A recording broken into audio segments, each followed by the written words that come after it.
Noyabrın 18-19-da Dövlət Turizm Agentliyinin təşkilatçılığı ilə Qobustan ərazisindəki Diri Baba Türbəsinə, İsmayılı rayonundakı Baskal Dövlət Tarix Mədəniyyət və Lahıc Dövlət Tarix Mədəniyyət qoruqlarına media nümayəndələrinin səfəri təşkil edilib. Səfərin məqsədi qış turizm mövsümü öncəsi daxili turizm imkanlarını daha geniş nümayiş etdirmək, eyni zamanda qoruqlarda turistlər üçün yaradılan şəraiti, həyata keçirilən layihələri ictimaiyyətə təqdim etmək olub. Media turda iştirak edən jurnalistlər Baskal qoruğu ərazisində Kəlağayı istehsalı emalatxanasında ustalarla görüşüblər, ipəyin boyanması və kəlağayının qəlbilənməsi proseslərini yaxından izləyiblər.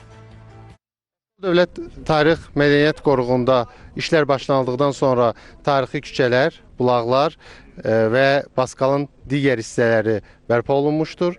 Bərpa prosesinin birinci mərhələsindən sonra ölkə rəhbərliyinin Baskala səfəri baş tutmuşdur və baş tutan səfər çərçivəsində görülən işlərlə tanışlıq olmuşdur.